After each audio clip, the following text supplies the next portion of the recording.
हम लोग being in the industry, हमारी ये फीलिंग आई है, मैं जब लोगों के साथ मिल रहा होता हूँ और जब इंटरव्यूज़ कर रहे होते हैं, डेली बेसिस के ऊपर कर रहे होते हैं, तो हमारा सबसे बड़ी जो हमें जिस चीज़ को हमने फील किया, presentation skills and presentation grooming, ये बहुत बड़ा गैप एरिया है। ये बहुत बड़ा गैप एरिया है हमारे अंदर, ठीक है, हमारे प्रेजेंटेशन स्किल्स। अब हम क्विकली अपने टुवर्ड्स दी लास्ट पॉइंट की तरफ जाना शुरू करते हैं कि हम प्रेजेंटेशन स्किल्स के ऊपर हमारी मुराद क्या है। कुछ देर पहले एक मैं मूवी देख रहा था, सीज़न देख रहा था, वो अमेरिकन पॉलिटिक्स के ऊपर है। तो उसके अंदर वो दिखाते क्या हैं कि one of the person who is extremely successful and he is president of USA, वो रात को अपनी नेक्स्ट डे स्पीच को अपनी वाइफ के साथ प्रैक्टिस कर रहा है। Can you believe that?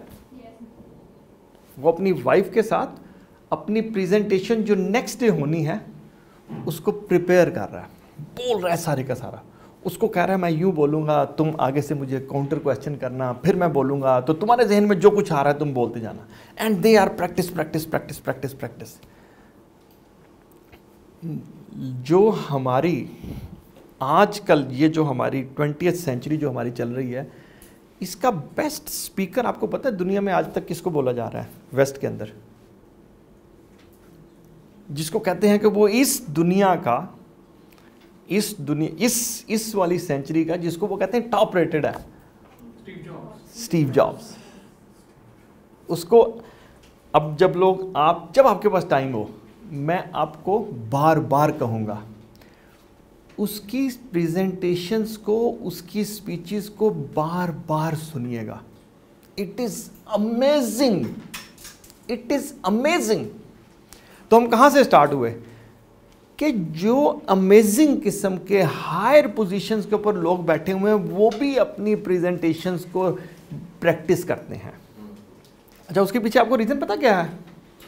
वो जब उनसे पूछा गया और फिर एक बंदे ने इन सब लोगों के इंटरव्यू किए, 100 के करीब लोगों के, जो कि बार बार कासिम भाई प्रैप करते। उन्होंने कहा यार ये क्यों करते हैं? तो उसने कहा कि जब सब लोगों से मैंने ये इंटरव्यू किए, 100 लोगों के, तो मुझे एक लफ्ज़ कॉमन मिला सब में। उसने कहा जी वो क्या लफ्ज़ था? उसने कहा कि उसने हर बंदे का मकसद ये था कहने का, उसने कहा I can always get better. हम नहीं ये सोचते हैं, वो कहता है I can always get better. जब मैं इसको प्रैक्टिस करूँगा, प्रैक्टिस करूँगा, प्रैक्टिस करूँगा, प्रैक्टिस करूँगा, although the guy is the most successful और the most powerful person in the world. तो वो ये लफ्ज़ कह रहा है कि जब मैं इसको बार बार प्रैक्टिस करूँगा तो I can always get better, I can always get better, I can always get better.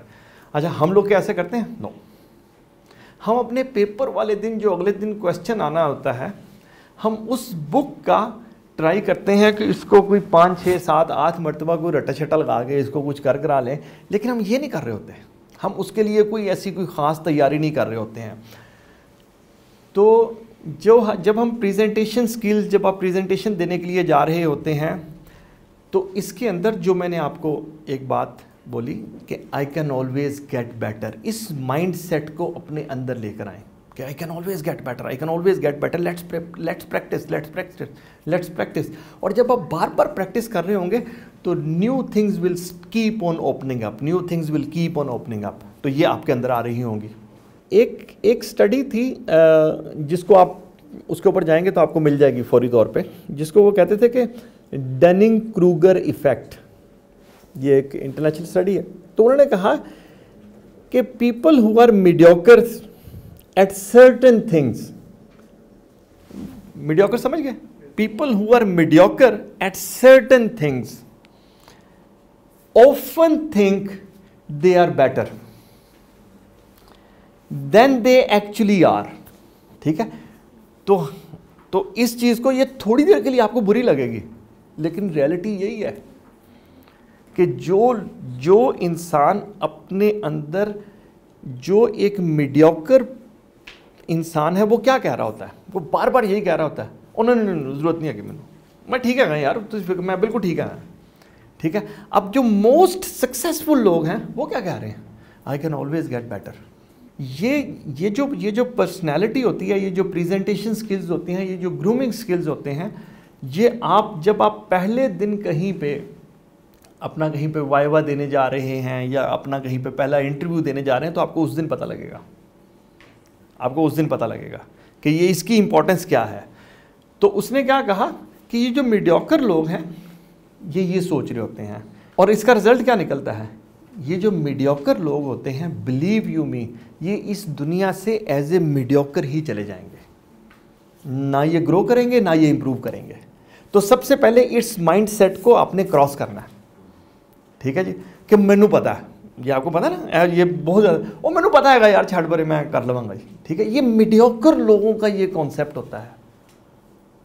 कभी आप बिल गेट्स को पढ़िएगा, वो क्या कह रहा होता है, मैंने लास्ट मंथ ये वाली बुक ख़त्म की है। आपको पता है वो कितनी कह रहे होते हैं कि साल में कितनी बुक्स पढ़नी है, कभी आपने सोचा, सुना ये 30 बुक्स रिकमेंड कर रहे हैं। इन 1 year every successful person should be reading 30 books, महीने में 3 बुक्स। हम क्या कर रहे हैं, साल में 1 नहीं पढ़ते हैं, ठीक है जी। एक छोटा सा लफ्ज़ आपको एज इट इज़ सुनाता हूँ। Great leaders are great for a reason, great leaders are great for a reason, they recognise their weaknesses and seek to get better. अब मैं ये किन के बारे में कह रहा हूँ, जो दुनिया में ग्रेट एस्टेब्लिश्ड हो चुके हैं, वो ये कह रहे हैं कि मैं अपनी वीकनेसेस को रिकग्नाइज करता हूं और फिर मैं उसके लिए एफर्ट करता हूं कि वो इम्प्रूव हो जाए। अच्छा, अब हम प्रेजेंटेशन स्किल्स के कुछ जिसको हम किताबी बातें होते हैं उसको भी डिस्कस कर लेते हैं। आपको ये पता है कि जब आप प्रेजेंटेशन दे रहे होते हैं आजकल की दुनिया में, फॉर एग्जाम्पल आपने एक प्रेजेंटेशन बनाई और उसकी 100 स्लाइड्स हैं। अब मैं आपको दुनिया का फार्मूला बताता हूँ। दुनिया आजकल क्या कह रही है, दुनिया कह रही है कि ये 100 को आपने 5 पे लेकर आना है। इमेजिन कर लें 20 = 1।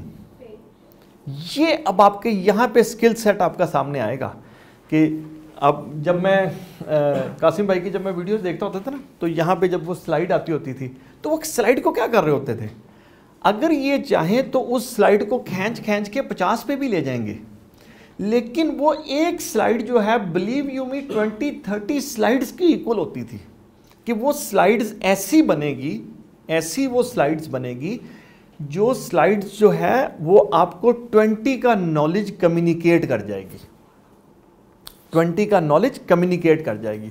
तो सबसे पहले जिसको हम कहते होते हैं ना fewer slides and fewer words, तो इसको अपने जहन में अब बिठा लें आने वाली दुनिया के अंदर।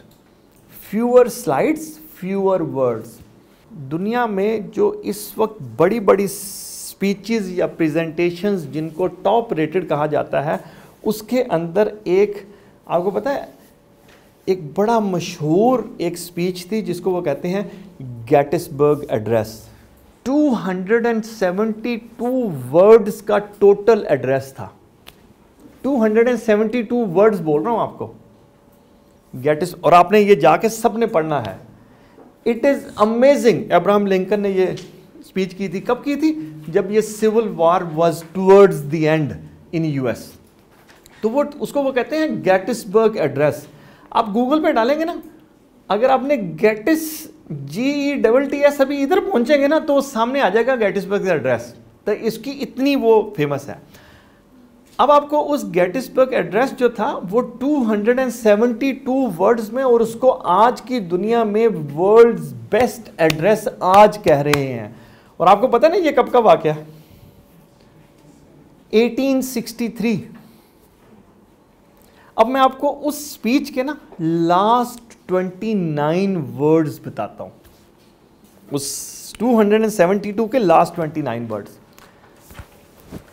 This nation under God shall have a new birth of freedom and that government of the people, by the people, for the people, shall not perish from earth. और ये 1863 में जो उसने स्पीच की थी वो आज के दिन तक उस यूएस के अंदर एप्लीकेबल है। वो लोगों की गवर्नमेंट है, for the people, by the people, वो पैरिश नहीं हुई है। तो वो आज की डेट तक, जैसे ही ये उनके रिसेंटली आज से 2 महीने पहले जब वो ट्रबल क्रिएट हुई थी, तो उस वक्त बहुत सारे लोगों ने इसके रेफरेंसेस दिए थे इस स्पीच के,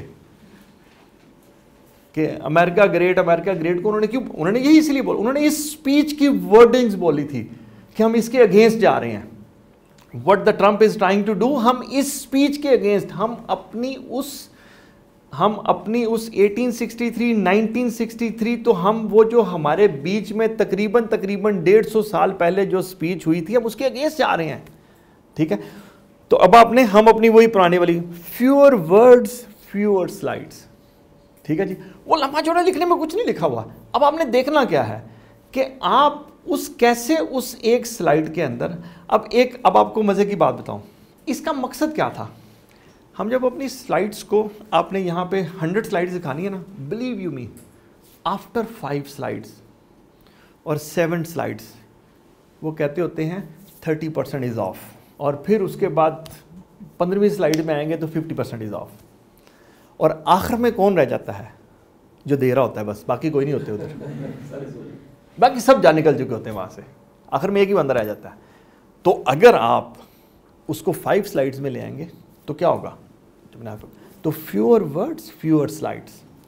फिर एक और मज़े की जो चीज़ है जिसको हमारी इस कम्युनिटी में आज के दिन तक, हमारी इन कंट्रीज़ में जिसको आज के दिन पे टॉप रेटेड कहा जाता है, हम बार बार बोल रहे होते हैं यार जल्दी जल्दी ना कोई 15-20 बुलेट पॉइंट बना ला, सुना ना यार, ये चीज़ लिखनी है, जल्दी जल्दी बुलेट पॉइंट बना यार, 1 2 3 4 5 6 7 8 10 बुलेट पॉइंट बना ला।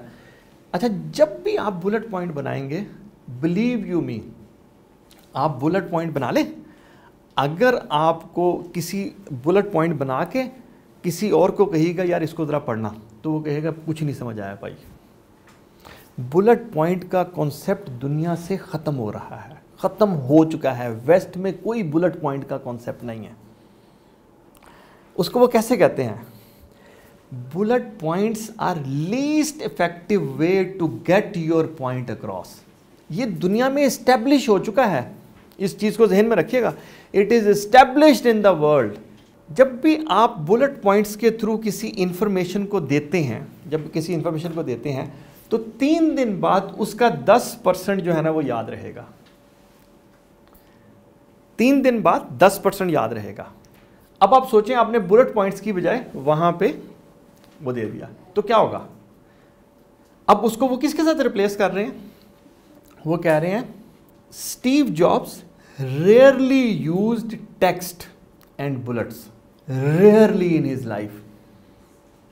ठीक है, ही यूज्ड फोटोज एंड टेक्स्ट, वो तस्वीरें यूज करता था हमेशा, images videos and very very little text. ठीक है, तो इसके ऊपर जब उन्होंने रिसर्च की तो उनको पता ये लगा कि जब भी आप अपनी प्रेजेंटेशंस में इमेजेस या टेक्स्ट, लंबी लंबी टेक्स्ट बुलेट पॉइंट्स की बजाय इमेजेस, वीडियोस और ये चीज़ें दिखाएंगे, तो आफ्टर 3 डेज 65% आपको वो याद रहेगा। 65% वो आपको याद रहेगा। तो अब ये कॉन्सेप्ट जो है, तो हमने कहां से शुरू हुए, फ्यूअर वर्ड्स फ्यूअर स्लाइड्स, और दूसरा क्या आ गया, do not use bullet points, this concept is over. और हम इस कॉन्सेप्ट को बहुत देर तक फॉलो करते रहे हैं और आज भी करते हैं। ठीक है, तो ये खत्म हो चुका है इस दुनिया से। एक मॉलिक्यूलर साइंटिस्ट थे जॉन मेडिना, तो उसने उसको एक लफ्ज़ के साथ ना इसको एड्रेस किया। उसने कहा our ability to remember images is one of our greatest strength. आप इसको देखें, मैंने आज इनको देखा, बिलीव यू मी, आज से 5 साल बाद इनको देखूंगा तो पहचान लूंगा, 10 साल बाद देखूंगा तो पहचान लूंगा। तो ये अल्लाह ताला की एक बहुत बड़ी नेमत है। इन लोगों ने यहीं से ड्राइव किया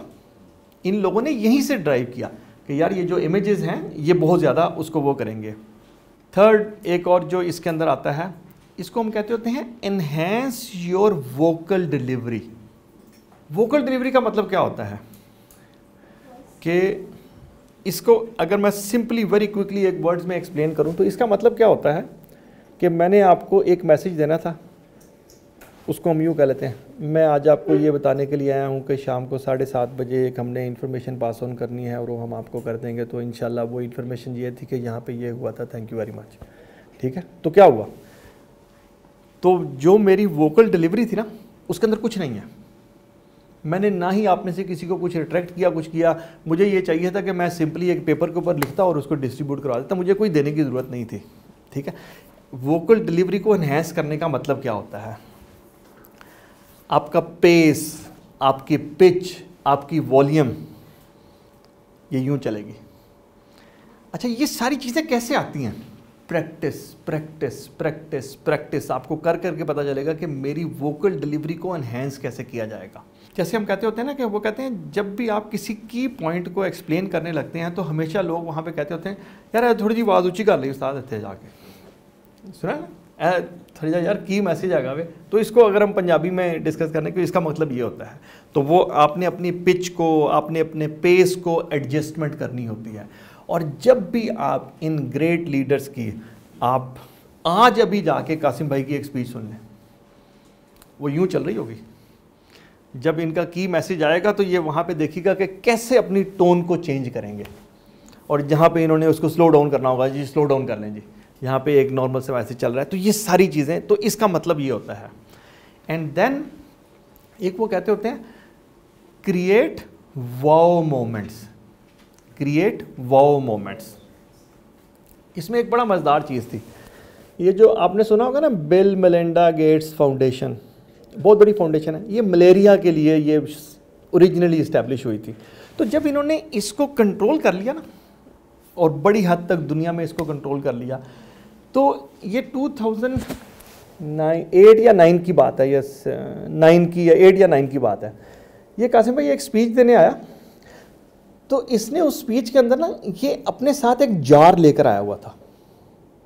ठीक है जी, तो इसने आके, अब इसने वाओ क्रिएट करना था, तो इसने उस जार को खोला और उसमें से मच्छर निकल के उस हाल में निकल गए।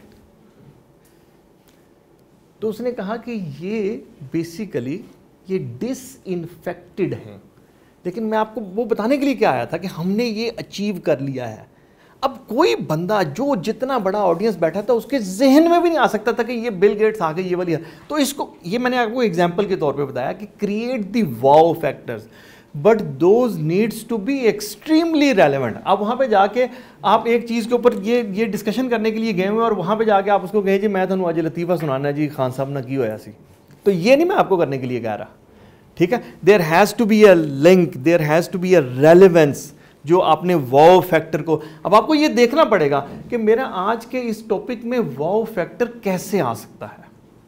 ठीक है, तो वो इसको कहते हैं कि ये इस तरीके से बिल गेट्स ने एक वाओ फैक्टर क्रिएट किया, जिसको आज से 11 या 12 साल गुजर गए हैं और आज के दिन तक लोग इसको याद रखते हैं कि यार ये क्या आइडिया के साथ आया था।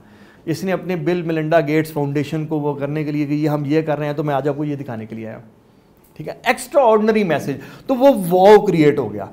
जितनी ऑडियंस वहाँ पे बैठी हुई थी उनको ये पता लग गया कि आज हम यहाँ पे आए किस लिए थे। ठीक है जी, फिर उसके बाद आ जाता है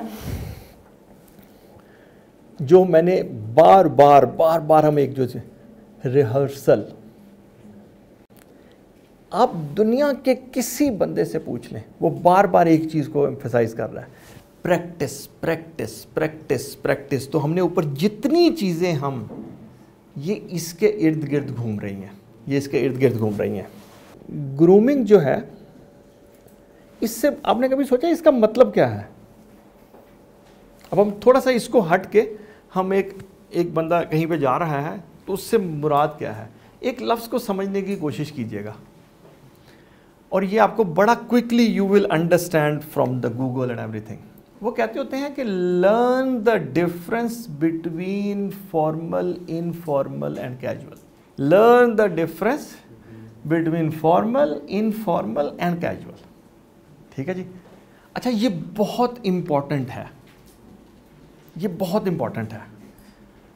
हम बहुत मर्तबा देखते हैं कि हमारे पास एक बंदा इंटरव्यू करने के लिए आया होता है, ऐसे भाई उसने जिगजैग वाली टी शर्ट पहनी होती है, हम उसको कहते हैं यार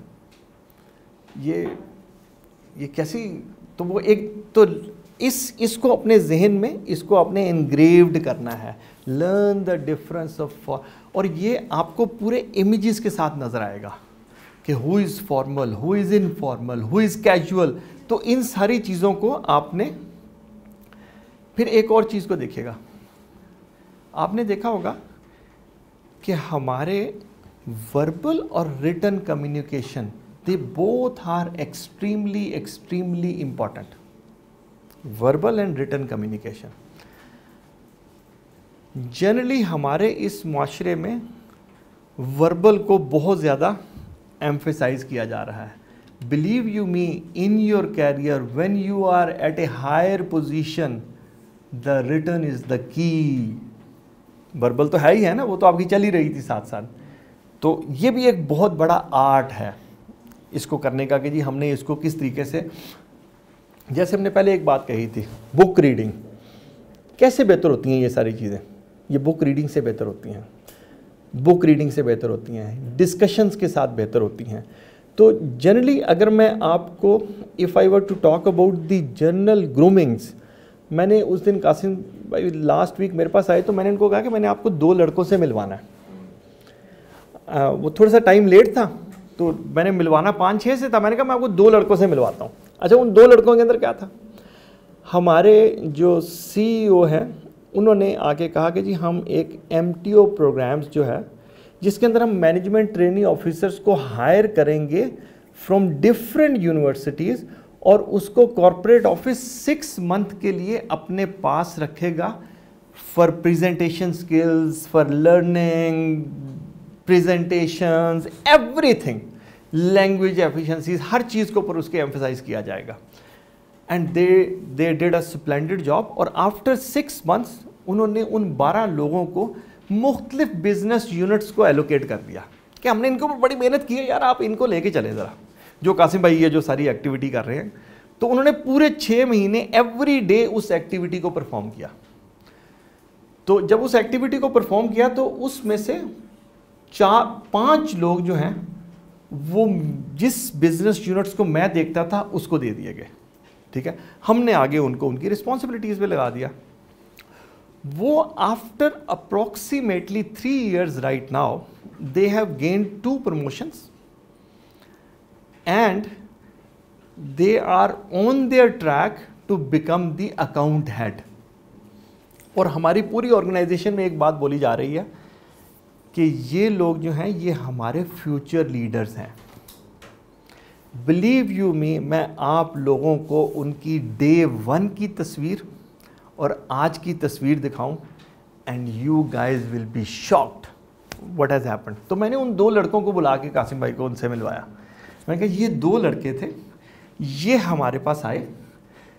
इन 2 लड़कों ने जब डे 1 पे इंटरव्यू देने के लिए आए हुए थे तो मैं उस पैनल में बैठा हुआ था with the chief executive, with our corporate HR directors. तो हमने उनको देखा, जब हमने उस दिन उसको देखा तो हमने कहा कि यार अच्छा, उस दिन से आज की डेट तक ये वाली चीज़ बार बार यहाँ पे घूम रही है। ठीक है, grooming, presentation skills, grooming, presentation skills. तो हमने 6 महीने वो मेहनत की and they are actually over superstars today. They are actually over superstars today. ठीक है, और क्या होता है कि वो नाउ दे आर, और इस मरतबा जब हम उन लड़कों के साथ अब वो जो लड़के जो हैं वो बहुत सारे लोगों के अंदर वहाँ पे जब घूम रहे होते हैं तो दे एक्चुअली स्टैंड आउट। और वो किसकी वजह से था? जो हमने आज के ये 2 चीज़ों को हमने किया हुआ था। हमने उन लोगों को कि उन्होंने ड्रेसेस क्या पहनने हैं, उन्होंने कम्युनिकेशन क्या करनी है, उनको इंग्लिश लर्निंग के कोर्सेज, उनको ड्रेसेस की अंडरस्टैंडिंग, उनको बोलने का तरीकाकार, उनके से प्रेजेंटेशंस बनवाना, जो कासिम भाई आपसे सारी की सारी एक्टिविटीज़ कर रहे हैं, जो आपके साथ सारी की सारी एक्टिविटीज़ कर रहे हैं। And those 2-5 guys are completely different from a bunch of 1000 people। जो क्योंकि ये मैनेजमेंट पोजीशंस के लोग हैं, तो हम अपनी इसको फिनिश इस पॉइंट के ऊपर करते हैं कि देखें ये जो जितनी आप जो यंग जनरेशन्स हैं जिन्होंने हमारे फ्यूचर लीडर्स बनना है, ऑनेस्टली स्पीकिंग कि ये इस लफ्ज़ पे कभी नहीं बनेंगे कि आप हमारे फ्यूचर लीडर्स हैं, ये इस लफ्ज़ के ऊपर कभी नहीं बनेंगे। आप कुछ कर लें, ठीक है, इसके अंदर आपको अपने अंदर से एक चेंज को बाहर लाना पड़ेगा। और वो चेंज जो मैंने आपको पहले कहा, वो चेंज आपकी विश लिस्ट की नहीं हो सकती है, वो चेंज उस रोशन ख्याली की है। आपको उस वक्त की रफ्तार को अंडरस्टैंड करना है, आपको अपने आप उसके मुताबिक अपने अंदर वो उस अवेयरनेस को क्रिएट करना है, अपने अंदर उस अवेयरनेस को लेकर आना है उन प्रेजेंट। और इसके लिए unfortunately right at the moment ये जो कासिम भाई जो सारी की सारी एक्टिविटी कर रहे हैं, हमने इस गैप को फील किया था at our universities. That's why this whole thing is happening here, ठीक है। तो in a nutshell what I am trying to say is कि उस चीज़ को करने के लिए आपको अपनी एफर्ट्स पुट इन करनी पड़ेंगी। Unfortunately our institutes are not doing the same thing as of today, ठीक है। Thank you very much all of you, very nice talking to you.